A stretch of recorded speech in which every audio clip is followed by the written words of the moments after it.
Ted, a middle-aged manager with graying hair and a perpetual scowl, stood in the doorway of a spacious office. His eyes narrowed as he watched Samuel, an elderly black janitor, meticulously cleaning the room.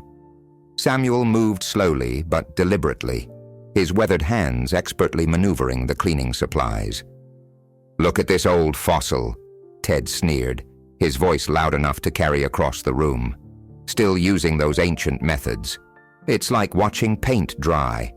A few employees nearby shifted uncomfortably in their seats, their eyes darting between Ted and Samuel. The tension in the air was palpable, but no one dared to speak up. Ted stepped further into the office, his polished shoes clicking against the freshly mopped floor. "You know, Samuel, there's this new invention called retirement. Maybe it's time you looked into it, huh?" Samuel's shoulders stiffened slightly, but he continued his work without acknowledging Ted's cruel remarks. His face remained impassive, a mask of dignity in the face of blatant disrespect. As Ted turned to leave, he caught sight of a young intern named Emily. She had been watching the scene unfold with a mixture of shock and disgust.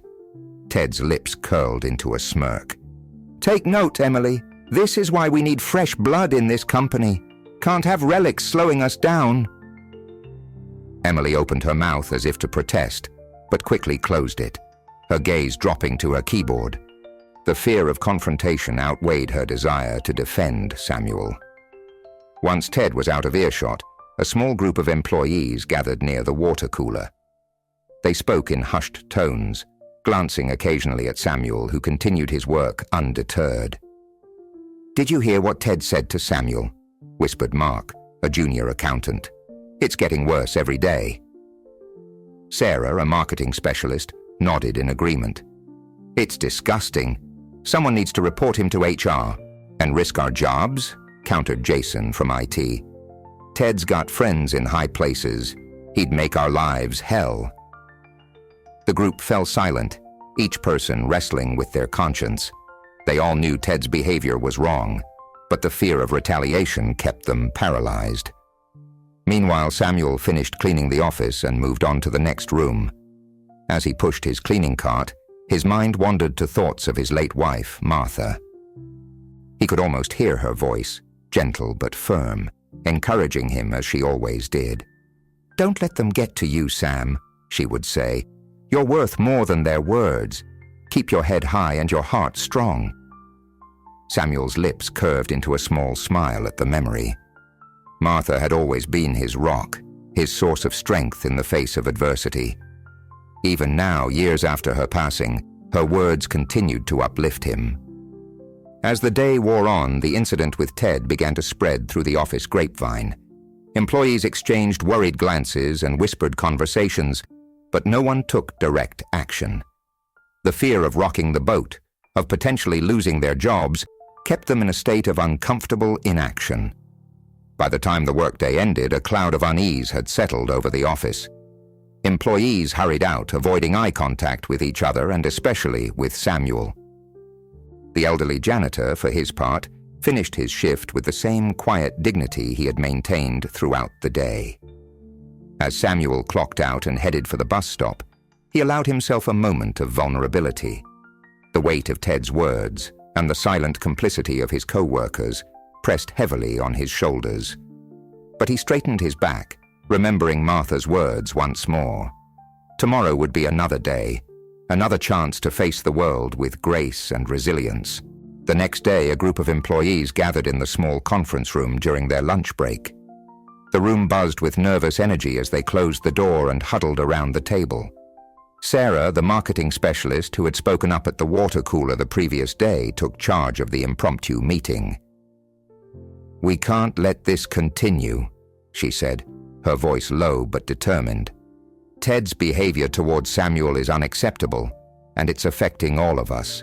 Mark, the junior accountant, nodded in agreement. "But what can we do? We're all afraid of losing our jobs if we speak up directly." Emily, the young intern who had witnessed Ted's cruel remarks, spoke up. "What if we write an anonymous letter to Jake, the new owner? He might not know what's happening here." The suggestion was met with a mix of excitement and apprehension. Jason from IT voiced his concerns. Are we sure this won't backfire? What if Jake sides with Ted? It's a risk we have to take, Sarah replied firmly. We can't just stand by and watch Samuel be treated this way. Plus, Ted's behavior is toxic for the whole office. The group spent the next half hour drafting the letter. They were careful to include specific examples of Ted's mistreatment of Samuel, as well as the negative impact it was having on team morale and productivity. We should mention the incident from yesterday, Emily suggested. The way Ted mocked Samuel's cleaning methods and told him to retire. Mark added, and don't forget about last week when Ted accidentally knocked over the trash can Samuel had just emptied, then laughed about it. As they compiled the incidents, the group realized just how pervasive Ted's behavior had become. It wasn't just Samuel who was suffering. The entire office culture had become tense and fearful. We need to emphasize how this affects everyone, Sarah said. It's not just about Samuel, though he's getting the worst of it.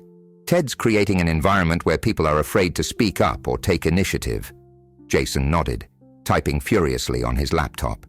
I'm adding a paragraph about how productivity has dropped because people are constantly on edge, worried about becoming Ted's next target. The letter gradually took shape, evolving from a complaint about one man's behavior into a comprehensive report on the toxic work environment Ted had fostered. As they neared completion, Emily raised a crucial point. How are we going to get this to Jake without Ted intercepting it? The room fell silent as they contemplated this challenge. Finally, Mark spoke up. I have a friend in Jake's office. I could ask her to slip it directly onto his desk. The group agreed this was the safest option. They finalized the letter, making sure it was detailed yet concise, professional yet urgent in tone. Sarah read through it one last time, then looked around the room. Are we all in agreement? Once we send this, there's no going back. One by one, the employees nodded. Despite their fears, they knew they were doing the right thing. All right, Sarah said, her voice filled with resolve. Let's do this. Mark, can you get it to your friend today? Mark nodded. I'll meet her after work. She usually stays late. As they prepared to leave the conference room, Emily spoke up once more. Do you think this will really change anything? Sarah placed a reassuring hand on her shoulder. We have to believe it will. Sometimes all it takes is for someone to speak up.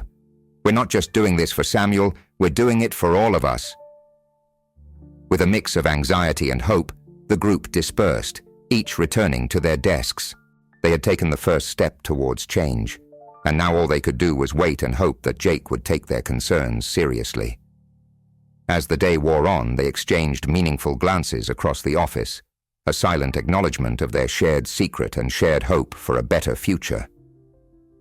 Jake sat in his spacious office, his brow furrowed as he read the anonymous letter for the third time.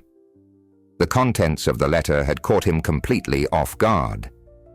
As the new owner of the company, he had been focused on big-picture strategies and financial performance. He never imagined that such a toxic situation was festering right under his nose.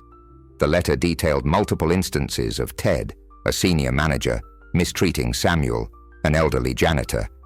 It also described how Ted's behavior was negatively impacting the entire office culture. Jake felt a mixture of shock, anger, and guilt wash over him. How could he have been so oblivious to what was happening in his own company? Without hesitation, Jake picked up his phone and dialed his assistant. Carol, I need you to schedule an emergency meeting with Ted. Make it for this afternoon. Clear my schedule if you have to. As he waited for the meeting, Jake couldn't shake off his unease. He had always prided himself on running an ethical business, but this situation made him question whether he truly understood what was happening on the ground level of his company. At 3 p.m. sharp, there was a knock on Jake's door. Ted entered, exuding confidence and flashing a broad smile. Jake, good to see you. What's this urgent matter we need to discuss? Jake gestured for Ted to take a seat. He decided to approach the subject directly. Ted, I've received some disturbing information about the way you've been treating certain employees, particularly a janitor named Samuel. Ted's smile faltered for a moment before he regained his composure. Samuel? Oh, you mean the old man? Jake, I think there's been a misunderstanding. I have high standards for this company, and sometimes that means being firm with underperforming staff. Jake's eyes narrowed. Being firm is one thing, Ted, but I've heard reports of public humiliation, racist comments, and creating a hostile work environment. That's not maintaining high standards, that's bullying. Ted leaned back in his chair, his demeanor shifting from confident to defensive. Come on, Jake. You can't possibly be taking this seriously. Samuel is just a janitor. He's practically invisible in the grand scheme of things. We shouldn't be wasting time on this when we have real business to discuss. Jake felt his anger rising at Ted's dismissive attitude. Just a janitor? Ted, every employee in this company deserves respect, regardless of their position. Samuel's job might not be glamorous, but it's essential. Without him and others like him, this place wouldn't function. Ted scoffed. You're blowing this out of proportion. So what if I made a few jokes? People need to toughen up. We're not running a charity here. Jake leaned forward, his voice low and intense. No, we're not running a charity. We're running a business that should value all its employees. Your attitude is exactly the problem, Ted. You seem to think that some people are worth less than others based on their job title. That's not the kind of culture I want in my company. Ted's face reddened. Your company? May I remind you that I've been here long before you took over? I've been instrumental in our success. You can't just come in and start making changes based on some anonymous complaints. Jake stood up, signaling that the meeting was coming to an end. I can, and I will. This isn't just about Samuel, Ted. It's about the entire work environment you've created. People are afraid to speak up, morale is low, and productivity is suffering. That affects our bottom line, which I know you care about. Ted stood as well, his posture rigid with anger. So what now? Are you going to fire me over some old janitor? Jake shook his head. No, not yet. But consider this your first and only warning. I'll be watching closely, and I expect to see significant changes in your behavior and management style. If I hear one more complaint about you mistreating any employee, regardless of their position, you'll be out. Is that clear? Ted nodded stiffly, his jaw clenched. Without another word, he turned and left the office, slamming the door behind him. Jake sank back into his chair, feeling drained. He knew this conversation was just the beginning. He had a lot of work to do to change the company culture and make amends for the mistreatment that had been allowed to continue under his watch. As he stared out the window, Jake made a mental note to seek out Samuel and learn more about him. He realized he needed to be more involved, to truly understand the people who kept his company running day in and day out. It was time for some serious changes starting from the top. The day after his confrontation with Ted, Jake decided to take a more hands-on approach to understanding the situation in his company. He arrived at the office earlier than usual, determined to observe the daily operations and interact with employees at all levels. As he walked through the building, Jake noticed Samuel working quietly in a corner, methodically cleaning the windows. Jake approached him, but before he could speak, he was intercepted by Sarah from the marketing department. "Mr. Walker, do you have a moment?" Sarah asked, her voice tinged with nervousness. Jake nodded, glancing back at Samuel, who continued his work, seemingly oblivious to their presence. "Of course, Sarah. What can I do for you?" Sarah led Jake to a quiet corner. Some of us have been concerned about the way things have been going here, especially regarding Samuel." Jake listened intently as Sarah hesitantly shared her observations. She spoke about Ted's behavior, the impact on morale, and how Samuel had become a symbol of resilience for many employees. "Samuel's been here longer than most of us," Sarah explained. "He's always kind, always working hard. It's been tough watching how he's been treated." Jake thanked Sarah for her honesty and assured her he was taking the matter seriously. As she walked away, Jake felt a mix of gratitude for her courage and frustration at his own obliviousness. Throughout the day, Jake made a point of talking to various employees. He spoke with Mark from accounting, Emily the intern, and several others. Each conversation painted a clearer picture of the toxic environment Ted had fostered, and the positive impact Samuel had on those around him. By late afternoon, Jake found himself in the break room, pouring a cup of coffee. To his surprise, he saw Samuel enter, moving slowly but purposefully towards the vending machine. "Samuel," Jake called out, seizing the opportunity. "I'm Jake Walker, the owner. I don't think we've had the chance to meet properly." Samuel turned, a look of surprise briefly crossing his weathered face before it settled into a polite smile. "Mr. Walker, it's an honor. How can I help you, sir?" Jake gestured to a nearby table. "Actually, I was hoping we could chat for a moment if you're not too busy." Samuel nodded, following Jake to the table. As they sat, Jake noticed the slight tremor in Samuel's hands, the deep lines etched into his face, signs of a life filled with hard work and, undoubtedly, hardship. "Samuel, I've heard a lot about you today," Jake began. "How long have you been with the company?" "Going on 25 years now, sir," Samuel replied, his voice soft but clear. "Started when your father was still in charge." Jake felt a pang of guilt. Here was a man who had dedicated a quarter-century to the company, and Jake had never even noticed him before. "That's impressive, Samuel. You must have seen a lot of changes over the years." Samuel nodded, a faraway look in his eyes. "Yes, sir. Some good, some, well, not so good. But I've always believed in doing my best, no matter what." As they continued to talk, Jake was struck by Samuel's wisdom and dignity, despite the challenges he'd faced, including the recent mistreatment by Ted. Samuel spoke without bitterness. He shared stories of Jake's father, of the company's early days, and of the small ways he'd tried to make a difference in his work. "You know, Mr. Walker," Samuel said, his eyes twinkling, "a clean office might not seem important to some, but I believe it sets the tone. When people walk into a spotless room, they stand a little taller, work a little harder. That's always been my goal, to help everyone do their best." Jake felt a lump forming in his throat. He realized that Samuel wasn't just a janitor, he was a custodian in the truest sense of the word, a guardian of the company's environment and, in many ways, its values.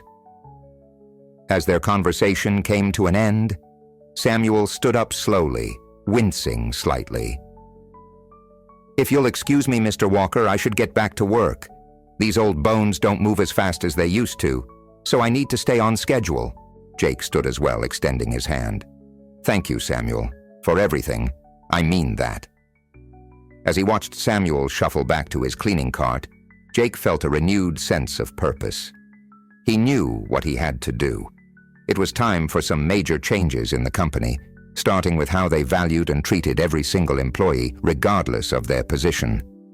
Jake returned to his office, his mind racing with ideas. He had a lot of work ahead of him, but for the first time since taking over the company, he felt he was on the right path.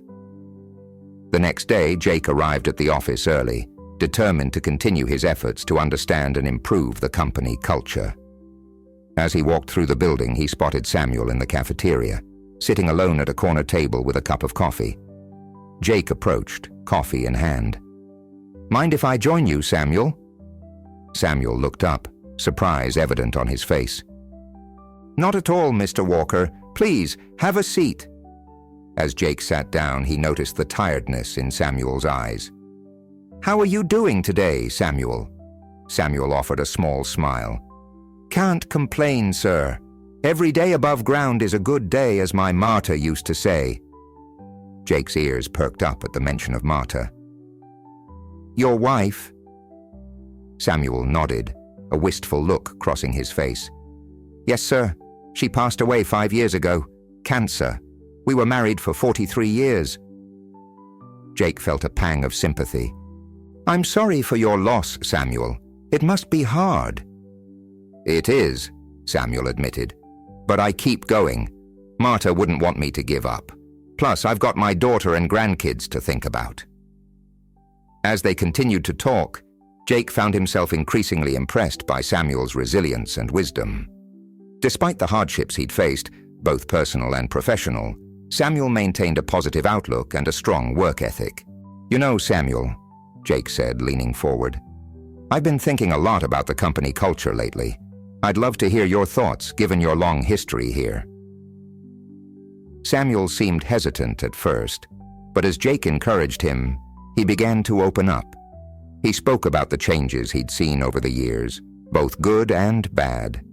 He talked about the sense of community that used to exist among the employees, and how that had eroded over time.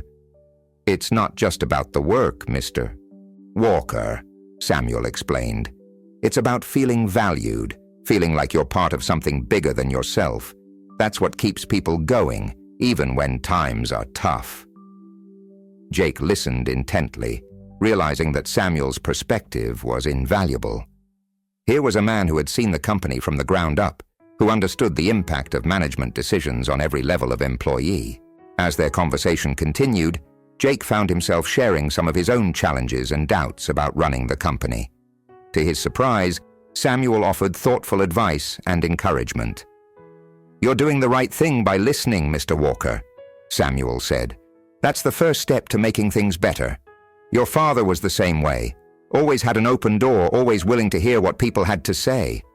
Jake felt a surge of emotion at the comparison to his father. "Thank you, Samuel. That means a lot coming from you."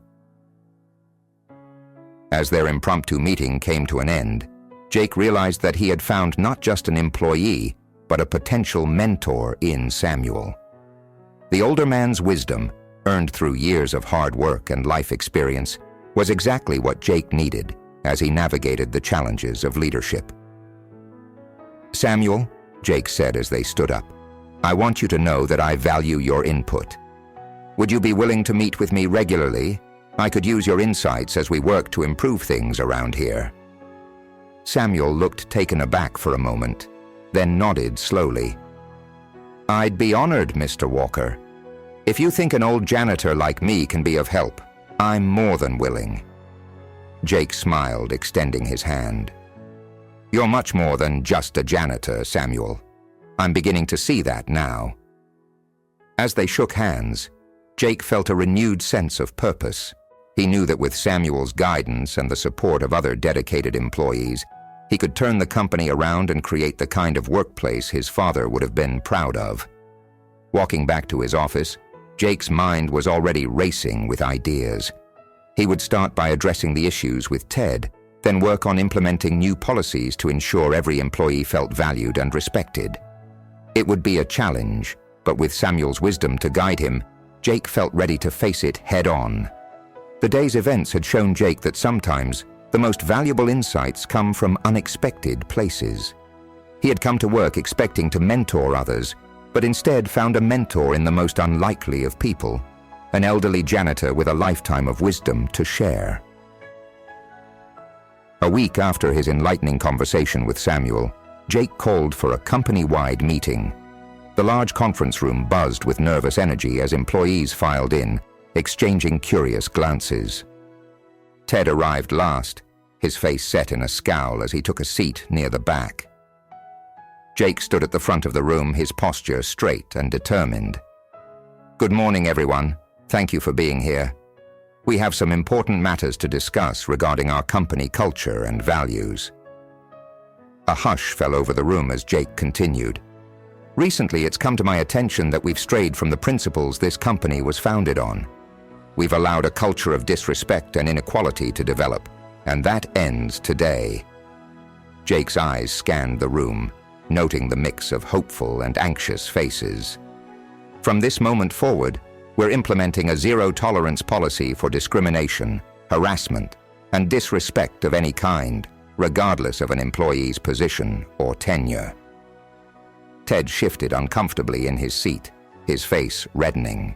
"To help us understand the importance of respect and diversity in the workplace, I've invited someone to speak to us today. Someone who has been with this company longer than most of us, and who has a unique perspective to share." Jake gestured towards the door.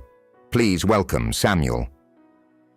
All heads turned as Samuel entered the room, walking slowly but with purpose. A murmur of surprise rippled through the audience, Ted's face contorted into a mix of shock and disgust. As Samuel reached the front of the room, Jake helped him to a chair beside the podium. "Samuel has agreed to share his experiences with us. I ask that you all listen with open minds and hearts." Samuel cleared his throat and began to speak, his voice soft but steady. "I've been with this company for 25 years. I've seen it grow from a small office to what it is today. I've also seen how people can be treated differently based on their job title or the color of their skin." The room was silent as Samuel recounted instances of discrimination he'd faced over the years, not just from Ted, but from others who had come and gone. He spoke about the isolation, the hurtful comments, and the constant need to prove his worth. "But I stayed," Samuel continued, "because I believed in the work we do here. I believed that things could get better if we all tried to understand each other a little more." As Samuel spoke, Jake observed the reactions in the room. Many employees looked ashamed, others angry. Sarah from marketing had tears in her eyes. Ted, however, seemed to be seething, his arms crossed tightly over his chest. Towards the end of his speech, Samuel's voice grew stronger. "We all have a choice every day. We can choose to tear each other down, or we can choose to lift each other up. I've always tried to do the latter, even when it wasn't easy. I hope that from today we can all make that choice together." As Samuel finished, the room erupted into applause. Jake stepped forward, placing a hand on Samuel's shoulder. "Thank you, Samuel. Your words and your example are an inspiration to us all." Jake then addressed the room again. "Starting today, we're going to make some changes. We'll be implementing diversity and inclusion training for all employees, including management. We'll also be creating an anonymous reporting system for any instances of discrimination or harassment." At this point, Ted stood up abruptly. "This is ridiculous. We're a business, not a charity. We can't waste time and resources on this nonsense." The room fell silent, all eyes on Ted. Jake's voice was calm but firm when he responded. "Ted, this isn't nonsense. This is about creating a workplace where everyone can do their best work. If you can't see the value in that, then perhaps it's time for you to reconsider your position here." Ted's face turned an even deeper shade of red. He opened his mouth as if to argue further, but then thought better of it. With a final glare at Jake and Samuel, he stormed out of the room. Jake turned back to the assembled employees. "Change isn't always easy, but it's necessary. I'm counting on each of you to help make this company a place where everyone feels respected and valued. Can I count on your support?" A chorus of affirmative responses filled the room. As the meeting adjourned, employees approached Samuel, shaking his hand and thanking him for his words. Jake watched, feeling a mix of pride and determination. He knew they had a long road ahead, but today marked an important first step towards creating the kind of company he truly wanted to lead. In the weeks following the company-wide meeting, a palpable shift began to take place within the office. The atmosphere, once tense and guarded, started to relax as employees embraced the new culture of openness and respect. Sarah from marketing took the initiative to start a diversity and inclusion committee. She approached Jake with the idea, and he enthusiastically approved. The committee began organizing lunch and learn sessions, bringing in speakers from various backgrounds to share their experiences and insights. Mark from accounting, who had always been quiet and reserved, found the courage to speak up during team meetings. His innovative ideas for cost-saving measures, previously stifled by fear of ridicule, were now being implemented with great success. Emily, the young intern who had witnessed Ted's cruel behavior, started a mentorship program pairing newer employees with veterans like Samuel. The program quickly gained popularity, fostering a sense of community and shared purpose among staff at all levels. Samuel, once an invisible presence in the office, became a central figure in this transformation. Employees sought him out for advice, not just on workplace issues, but on life in general. His patient listening and wise counsel earned him the affectionate nickname, Office Grandpa. One morning, Jake observed Samuel in the break room, surrounded by a group of young employees. They were listening intently as Samuel shared stories from his early days with the company. "You see," Samuel was saying, "respect isn't just about being polite. It's about recognizing the value in every person, no matter what their job title might be. We're all part of the same team, working towards the same goals." Jake smiled, realizing how much Samuel's words echoed his own father's philosophy. He made a mental note to dig out some of his father's old company memos, thinking they might provide valuable guidance for the path ahead. However, not everyone was on board with the changes. Ted, feeling his authority slipping away, became increasingly confrontational. He began to challenge Jake's decisions openly, arguing that the focus on soft skills was detracting from the company's bottom line. During a particularly heated executive meeting, Ted slammed his fist on the table. "This is a business, not a social experiment. We're here to make money, not hold hands and sing kumbaya." Jake remained calm, his voice steady as he responded. "Ted, our profits have actually increased by 15% since we implemented these changes. Employee satisfaction is up, sick days are down, and we're attracting top talent who appreciate our inclusive culture. The numbers speak for themselves." Ted fell silent, his face a mix of frustration and disbelief. It was clear that his old-school tactics were no longer effective in this new environment. As the weeks passed, Ted's resistance to change became increasingly isolated. Other managers, seeing the positive results of the new policies, began to distance themselves from Ted's negative attitude. One day, Jake received an email from a potential client, a large multinational corporation known for its progressive policies. The email praised the company's recent cultural shift and expressed interest in a long-term partnership. Jake forwarded the email to Ted without comment, letting the implications sink in. Meanwhile, Samuel continued to be a source of strength and wisdom for the employees. He started each day by greeting everyone he encountered, from the security guard at the front desk to the executives on the top floor. His simple acts of kindness and respect set the tone for the entire office. During a casual conversation with Jake, Samuel reflected on the changes. "You know, Mr. Walker, I've seen a lot of changes in my time here, but this feels different. It feels like we're building something that will last." Jake nodded, feeling a sense of pride and purpose. "We couldn't have done it without you, Samuel. Your example has shown everyone what true respect and dignity look like." As they talked, Jake realized that the company was not just changing its policies, but its very DNA. The values of respect, inclusion, and dignity were becoming ingrained in every aspect of their operations. The transformation wasn't without its challenges. Old habits died hard, and there were still occasional missteps and misunderstandings. But with each passing day, the new culture grew stronger, and the company moved closer to becoming the kind of workplace Jake had always envisioned, one where every employee felt valued, respected, and empowered to do their best work. As the company's new culture continued to solidify, Jake decided it was time to take their commitment to diversity and inclusion beyond the office walls. He called a meeting with the executive team to discuss his plans for community outreach and social responsibility initiatives. "We've made great strides internally," Jake began, addressing the room. "Now it's time to extend our impact to the community that supports us." Jake outlined a series of programs he wanted to implement.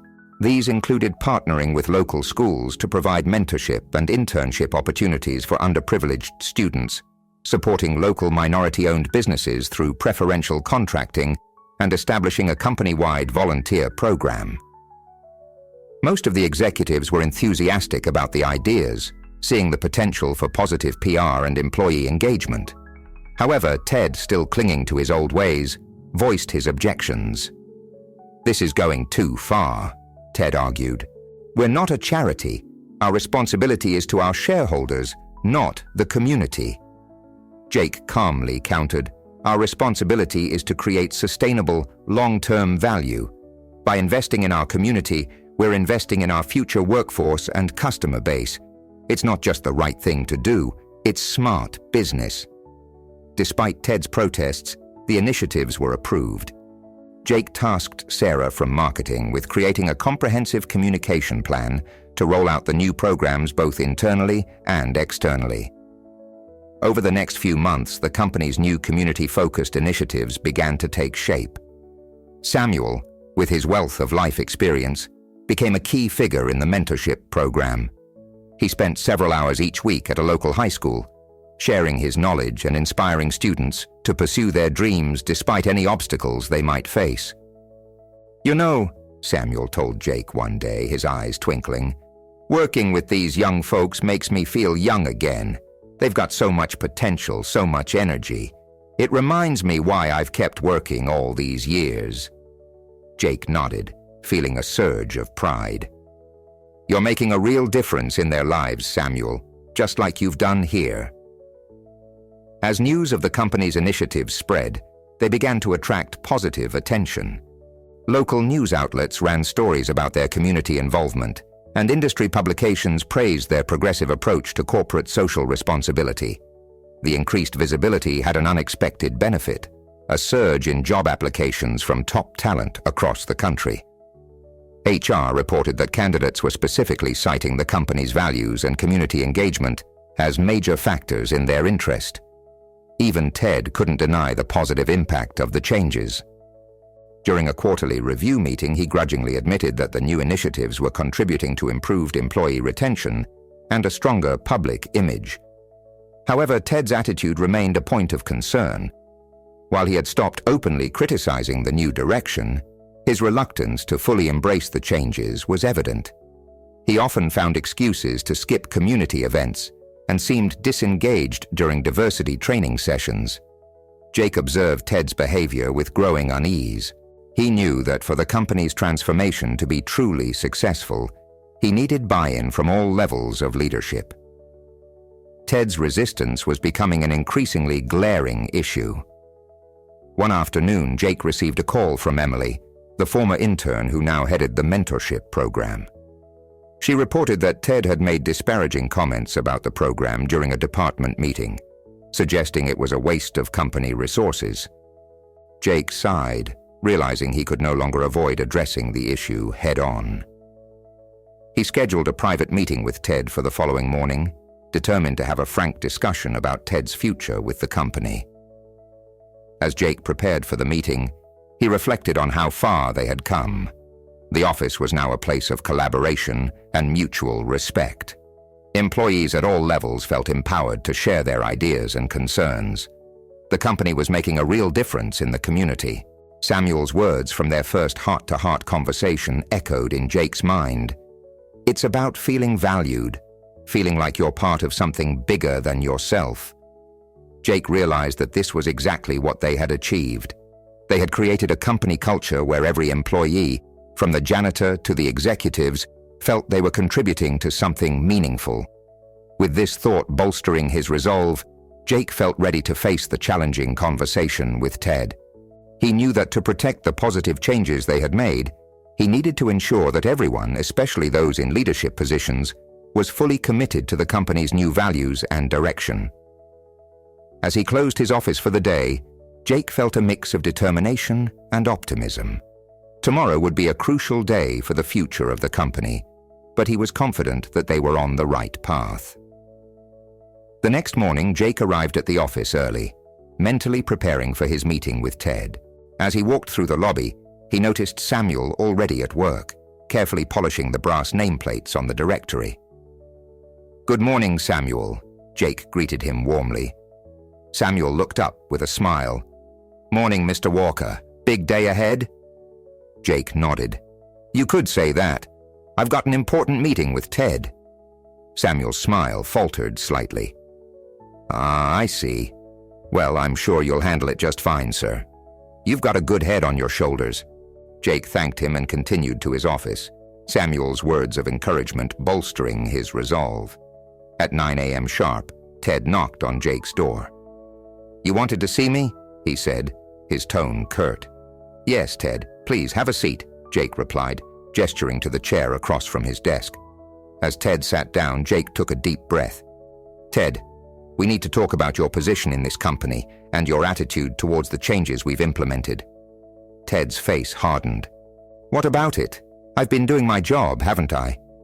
"You've been doing the bare minimum," Jake countered. "But more importantly, you've been undermining our efforts to create a more inclusive and respectful workplace. I've received reports of you making disparaging comments about our community initiatives and diversity programs." Ted scoffed. "Those programs are a waste of time and resources. We're here to make money, not play social justice warrior." Jake leaned forward, his voice firm. "You can either fully embrace our new company culture and actively participate in our initiatives, or you can resign. I can't have someone in a leadership position who doesn't believe in our values." Ted's face flushed with anger. "This is ridiculous. I've been with this company for 15 years. You can't just push me out because I don't want to hold hands and sing campfire songs." "I'm not pushing you out, Ted," Jake replied calmly. "I'm asking you to be part of the positive changes we're making. But if you can't do that, then yes, it's time for you to move on." Ted stood up abruptly, his chair scraping loudly against the floor. "You know what? Fine. I don't need this. I quit." With that, Ted stormed out of the office, slamming the door behind him. Jake sighed, feeling a mix of relief and regret. He hadn't wanted it to end this way, but he knew it was necessary for the company's continued growth and positive culture. A few minutes later, there was a soft knock on the door. Samuel poked his head in. "Everything all right, Mr. Walker? I saw Mr. Ted leave in quite a hurry." Jake managed a small smile. "It's okay, Samuel. Ted decided to leave the company." Samuel nodded sagely. "Change isn't easy for everyone, but sometimes it's necessary for growth." As Samuel turned to leave, Jake called out, "Samuel, wait! There's something I've been meaning to tell you." Samuel paused, looking curious. Jake took a deep breath. "I wanted you to know. You're more than just an employee to me. You've become a mentor, a friend. The changes we've made here, they're largely because of you. Your dignity, your wisdom. You've taught me so much about what it means to be a leader." Samuel's eyes glistened with emotion. "Thank you, Mr. Walker. That means more to me than you know." As Samuel left, Jake stood up and walked to the window, looking out over the city. He felt a sense of sadness at Ted's departure, but also a renewed determination. The company was moving in the right direction, becoming a place where everyone felt valued and respected. Jake knew there would be more challenges ahead, but with people like Samuel by his side, he felt ready to face them. The future looked bright, not just for the company, but for every individual who was part of it. In the days following Ted's departure, the office buzzed with speculation and gossip. Jake decided to address the situation head-on, calling an all-hands meeting to discuss the changes in leadership and reaffirm the company's commitment to its new values. As employees filed into the conference room, Jake noticed Samuel quietly taking a seat in the back. He gave the older man a nod of acknowledgement before beginning the meeting. "As many of you have heard, Ted is no longer with the company," Jake began. "While change can be difficult, I want to assure you all that this decision was made in the best interest of our organization and its future." He went on to explain the company's continued dedication to fostering an inclusive, respectful work environment. "Our success depends on each one of you feeling valued and empowered to contribute your best work," he emphasized. After the meeting, Jake approached Samuel. "I'd like to speak with you privately if you have a moment," he said. Once in Jake's office, Jake took a deep breath. "Samuel, I have a proposition for you. I'd like to offer you a new position within the company." Samuel's eyebrows rose in surprise. "A new position? Mr. Walker, I'm just a janitor." Jake shook his head, smiling. "You're far more than that, Samuel. You've been the heart of this company for years. I'd like to create a new role for you, Director of Employee Relations and Corporate Culture." Samuel was speechless for a moment. I don't know what to say, Mr. Walker. Are you sure I'm qualified for such a position?" "More than qualified," Jake assured him. Your wisdom, experience, and the respect you've earned from everyone here make you perfect for this role. You'll be responsible for maintaining our inclusive culture, mentoring employees, and advising on community initiatives. Tears welled up in Samuel's eyes. I'm honored, Mr. Walker. Truly honored. I accept. As news of Samuel's promotion spread, the office was filled with a renewed sense of optimism and purpose. Employees who had been hesitant about the changes now fully embraced them, inspired by Samuel's story. However, the company's transformation didn't go unnoticed by outsiders. One morning, Jake received a call from a local newspaper reporter asking for comment on rumors that the company had unfairly pushed out longtime employees in favor of diversity hires. Jake realized these rumors likely originated from Ted. He decided to address the issue transparently, inviting the reporter for an interview and tour of the office. During the interview, Jake explained the company's new direction and the positive impacts it had on both employee satisfaction and business performance. He introduced the reporter to Samuel, whose story of rising from janitor to director became the centerpiece of the article. The resulting piece, titled "From Janitor to Director, A Story of Corporate Transformation," painted a glowing picture of the company's inclusive culture and innovative approach to leadership. The article caught the attention of a national business magazine, which featured the company in a cover story about progressive corporate cultures. This exposure led to a flood of new business opportunities and partnership offers from like-minded organizations. As the company continued to grow and thrive, Jake never forgot the lessons he'd learned from Samuel. He made it a point to regularly spend time with employees at all levels, listening to their ideas and concerns. One year after Ted's departure, the company held a celebration to mark its most successful year to date. As Jake stood to give a speech, he spotted Samuel in the crowd, beaming with pride.